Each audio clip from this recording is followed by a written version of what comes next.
You're watching the Eternal Tournament Series.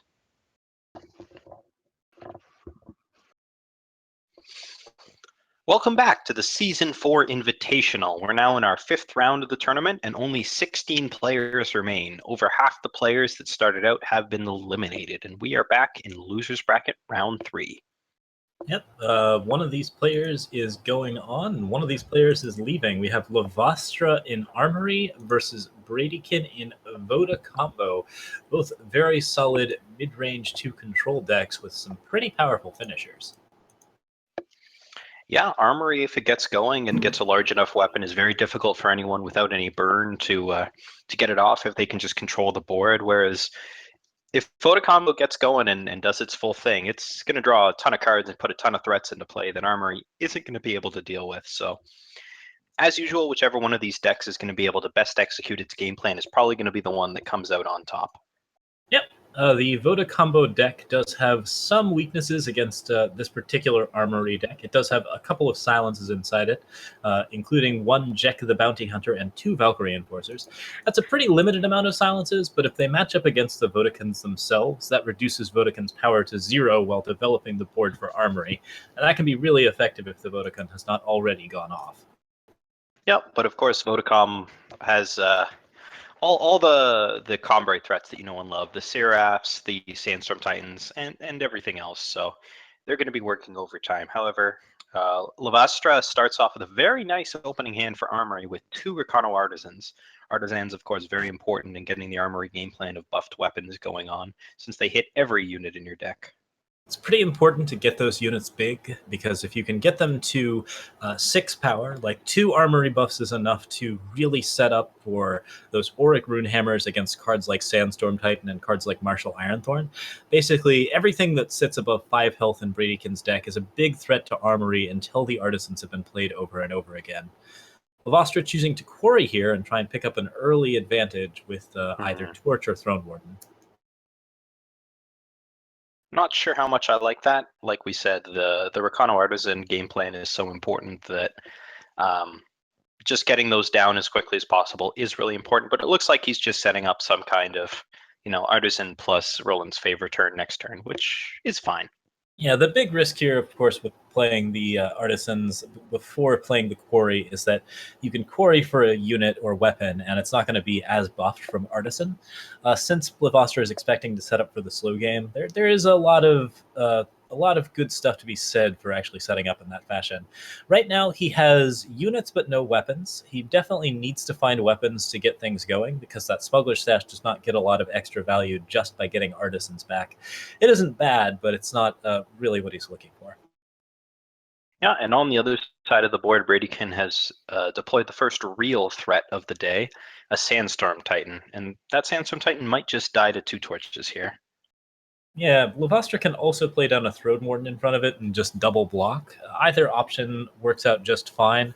It's kind of nice to have a 0 power torch in your hand, because it's a really just fancy trick to be showing off. Of course, it is possible for Bradykin to predict it, just because Lavastra will be able to play something at the end of this turn despite having 0 power. So if he watches very carefully for the pause, he will know that there is a 0 cost a 1 cost card that has been reduced to 0 in Lavastra's hand. Interesting that he decides not to value the armor at all, figures he's not going to draw a weapon and just takes it. And now he's attacking in to try to get the torch trade on the desert or on the Martial Ironthorn. I imagine Bradykin isn't going to be too interested in trading, but this may be too juicy to pass up. It's a bit tricky. The Aegis unit is something that you really want to kill if you can, and with the torch as well, that means that Ironthorn is getting a pretty decent amount of damage set up. Lavastra chooses to throw both of his torches after offering up that damage. He sacrifices 4 damage by giving Bradykin the chance to block here. Maybe he was trying to encourage him into blocking one of the 2/1s. I'm not sure. Yeah, it could have been a reasonable play, but obviously everything in the Armory deck does more than 3 damage. So there's no way, if you expect a trick, you're going to want to block the bigger unit anyways. Warden and Recano Artisan back. That's the 3rd Artisan, which is very, very good if Lavastra ever draws into his weapons. Bradykin, in the meantime, is setting up with Iron Thorn and getting ever closer to actually getting that combo going. Combined with Mystic Brady Ascendant, he gets the 2 draws. That's pretty rough stuff. Bradykin knows Lavostra's hand, so at any point that he wants to, he can just double Parliament and basically close out the game in 2 turns. So it's going to be a bit of a rough climb back for Lavostra. He needs a harsh rule just to even be close. Rise is a start, though. Rise isn't bad. It certainly picks up some pretty serious weapons. A buffed Starsteel Daisho is very, very effective here. Ikaria the Liberator, probably not as good just because there's so many likely counters to it. I think Starsteel Daisho for value seems like the best option. That or Auric Runehammer will both push a reasonable amount of damage while protecting Lavostra from most of the consequences. So once again, we see a bit of a sequencing question mark. There's an Artisan in his hand that he could have played first of all in order to buff up the weapons. That he chooses not to do so, but I'm not sure that whichever weapon he gets is going to be enough. It can take down 1 unit, and indeed he chooses to go for a Jack for the silence instead. Yep, and if you're going for the Jack, then the Rakano Artisan is fine as a second play. Obviously, Lavostra wanted to consider some other options, so it might have been worth it to play Artisan first, but yeah, there wasn't much he could have played at 2 that he could have pulled out with Rise to the Challenge, so all in all, not looking great for him right now. So he gets 3. Brady King gets 3 owls off of Parliament now. And 3 has owls Protect off of up Parliament and 3 cards drawn. I think he's in very good shape against anything but a harsh rule, and even with a harsh rule, this is looking pretty commanding. Keeps his 14/14 and just kills him. Yeah, it looks like he has a very significant advantage. Lavostra can eventually pull Vanquish or Harsh Rule, and either of those will help him stabilize, but he's already used one of his smuggler stashes, and Jack the Bounty Hunter is not looking amazing here. So Bradykin's setting up lethal here. He's got 12 power and 2 Iron Thorns. If Jack does not silence an Iron Thorn, the untapped power will give him 15, and then the Iron Thorn ultimate will just wipe Lavostra's board and take the game. Attacked on the Mystic Ascendant, that is the game. Yeah. Bradykin plays a power. He then just sets up Iron Thorn, and that's the game. All right, Lavostra sees it coming, concedes early. So here we see the weakness of Armory with no weapons. Kind of needs those to win. Yeah, they're fairly important. It's nice to have them early. It's nice to have them big. I think with the double Rakano Artisan, there was definitely a good chance that the Armory deck would pull into something a little bit better, but it didn't end up being terribly effective here.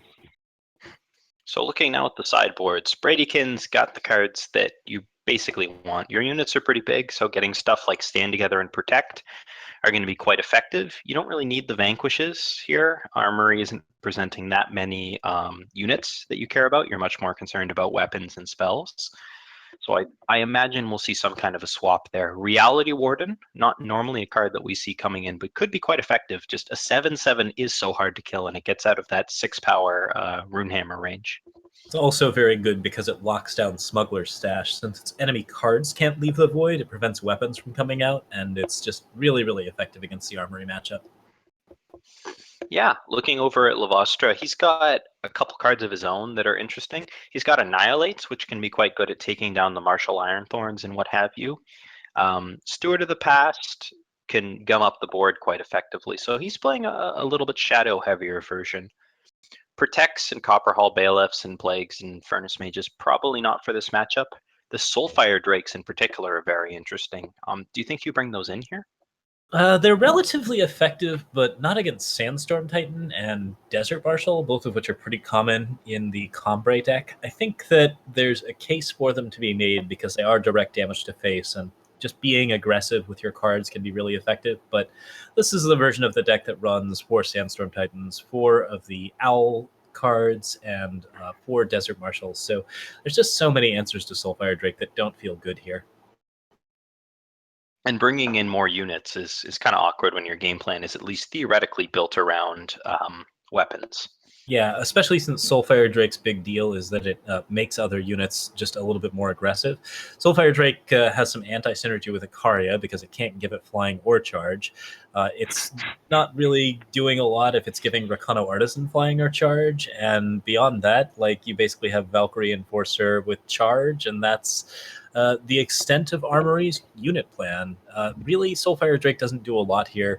It's kind of a 5 damage burn spell, but it mostly just hits owls. Well, from the looks of things, he's brought him in. Just looking at these sideboard plans here. Well, we'll see how that works out for him. Starsteel Daisho, one of those is getting cut, so we will see a little bit less from that particular card. It's a good value card, but you do have to buff it up to be really effective against Armory or against the Combray decks, since they have so many 6/6 units that are just a little bit too tough for Starsteel Daisho to chew through. I think that overall, I'm not terribly fond of Lavastra's sideboarding here. I think the Soulfire Drakes aren't going to prove to be that effective, but depending on whether or not some of those Desert Marshals come out against Armory, we could see maybe slightly better results. Well, it's definitely a different choice or a different build of the deck than one that we normally see. So a different board plan is also entirely reasonable. We'll have to see how it develops. This is a more aggressive version of Armory in general. It's running the double Icarias, it's running the double Daishos. It's only running 2 of Smuggler's Stash, which is arguably the strongest card in Armory, but only in terms of control. If you're playing a more aggressive style, then going for cards like Steward of the Past, going for any sort of unit-based strategy can really assist your game. Yeah. Well, Artisan on 2, even though he didn't have it in the first place. So Lavastra, again, just has to draw weapons and will probably be in decent shape. He doesn't have the double green for Auric Runehammer, so there aren't that many weapons he can pick up right now that are going to be terribly helpful to him. Mostly needs to find double green for Auric Runehammer, get some real weapons to play, and then just play him out. So looking at Bradykin's hand, with the double privilege of rank, he's going to have enough power to be able to play all of his threats. And without an early aggressive strategy from Lavastra, Bradykin is going to have the time to get up to those Mystic Ascendants and draw some cards. So I'm a little bit worried for for Lavastra personally. The first Yeah, Reality Warden is going to bite it, but after that, Brady's privilege of ranks do ensure that he's just going to have power every turn for the next it's going to be at least 7 turns, and that's all he needs to set up Ironthorn into Mystic Ascendant as well as Reality Warden. He gets to play a big threat every turn, and Lavastra just doesn't have a hand that deals with that at the moment. Valkyrie Enforcer can hit Ironthorn and sort of shut that down. Mystic Ascendant is still going to come down on 6 or 7. So it's all just looking pretty rough for Lavastra right now. He is at least presenting 5 damage a turn in terms of aggression, so his opponent might be forced to make some blocks against Steward that they would rather not make. so the problem with Stash is that Stash isn't any good if you have nothing in the void, and it's really not good if Reality Warden stops your stuff from coming out. Although, fortunately, the Vanquish is the perfect answer here. It definitely answers Reality Warden in exactly the way that you want it to. Lavastra kind of should be tempted to throw out this Valkyrie Enforcer. There's the risk of a harsh rule, but he really does need to be super aggressive here. Are, and I guess Annihilate gets him there. are you really boarding in against like harsh rules against Armory though? Protect does stop this Annihilate from going through, so the Valkyrie Enforcer could end up being critical in silencing. But if he had Lavastra, that Valkyrie Enforcer in play and he drew the torch, he would have had lethal here. it looks pretty solid in terms of what he's doing. Like, I think being more aggressive would definitely help Lavastra here, but at the moment he's not doing too bad. He just needs to put a little bit more damage through, and Armory decks can come out with a surprising amount of extra. Mystic Ascendant, however, drawing a card, there's going to be another one of those, and Desert Marshal totally ruins this Lavastra attack. wrecking Steward of the Past, as it often does. So now Lavastra has to play Valkyrie Enforcer on the Mystic Ascendant, and he has to hope that he can get through with his flyer for enough damage to win the game. So here's where the Soulfire Drakes start to come into play. ignoring the Desert Marshal and Sandstorm Titan that we can see, but here's where they would come into play. Yeah, pushing that extra damage over Bradykin's head is really nice, but again, you do have a lot of good answers in the Combray deck to Soulfire Drakes. Mystic Ascendant being played down, drawing Bradykin more cards. Bradykin now in pretty solid control of this game. Lavastra, again, playing Weaponless Armory right now. Seeing what he needs to see. He gets to attack for 3 here, and then since Desert Marshal will probably come down, he'll get to play Steward of the Past, and that allows him to push some damage, but the Desert Marshals are still gumming up the board, so I don't think he has a lot of good options here unless he finds his Harsh Rule. No. Lavastra definitely on the back foot. And Bradykin actually, I holding up didn't the see text. any chance that he took them out. The Harsh Rules Yes. could have come out. I think it would be a bad choice against Big Combray because Big Combray is so capable of generating these big, huge boards. Really, you want to answer so many different things that are bigger than your weapons. This is specifically the matchup that you want Harsh Rule for. You want it for this more than almost any other matchup, in fact. It's just the question of he's going with a more unit-based game plan, so does it make sense to remove the things that stop your own unit-based game plan? In sort of a hypothetical situation, I think obviously here you'd rather have them in than out, but if you're siding in like Soulfire Drakes and things, Yeah, it's possible that being able to just be more aggressive would be a little bit more helpful for Lavastra, but at the moment, yeah, not looking at a good situation. He can attack with Steward of the Past and potentially get a little bit more through. His Valkyrie Enforcer is Silence, so he's not going to get a lot of value out of that. But playing a Recano Artisan could help him out a little bit. still just such a tall ask here. Even if there is a harsh rule, the Protect and Bradykin's hand means that something's going to survive, and Lavastra just can't allow anything to survive at this point. Yeah, it's all too big for him. The Mystic Ascendant is a really big deal. Bradykin attacks all in here. He's got enough that the Mystic Ascendant alone will solve the problem. He doesn't need to attack with the 10-10 Mystic Ascendant, however. He can keep drawing cards off that and keep getting value. And yeah, this is a pretty rough matchup. I think if he just attacks with everything, it's close to lethal. It's Not very quite close to lethal, lethal. though. It forces Lavastra to sacrifice his board, but now Lavastra actually has a chance. He can Harsh Rule and then play an Artisan. Whatever his draw is going to have to be really, really good, though. Nope.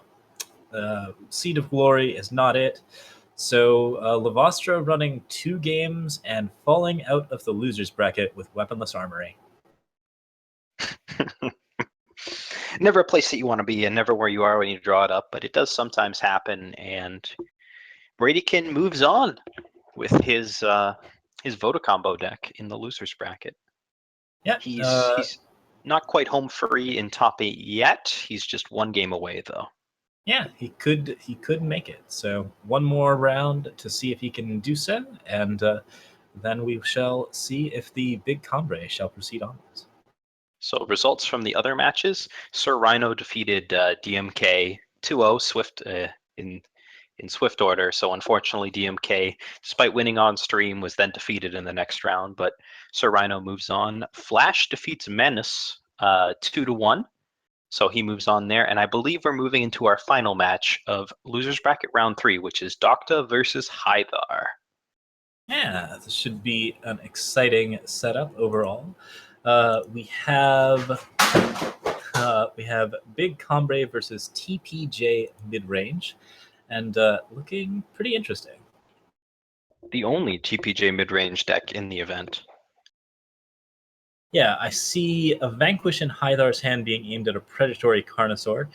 Docta is running False Princes, and yeah, those are the only False Princes we're going to see. That is a pretty scary card right now. Hythar doesn't have a lot of good answers to it. One of the really exciting things about the Primal mid-range decks at the moment is that they're fairly decently matched against Combray decks just because they have so many units that really help out against the deck's low interaction. Another Carnosaur here, knocking out the 2-2 and developing Docta's board. Well, Hythar's just in a bit of an awkward position because that Xenon Obelisk means that his Sandstorm Titans are too small, and he doesn't quite have the. Oh, this doesn't work. This leaves him with a 2/2. Yeah, the Vanquish does leave him with a 2/2. He gets a better target for Scorpion Wasp that way, but I think the other way around, although it does mean that he takes more damage, might have left him with a cleaner board. Yeah. So Docta still pushing in with a Frog. The Frog is looking pretty solid, actually. I think a 3/3 Frog is not unreasonable here. And here comes some he's on the card draw side. for Docta. Yeah.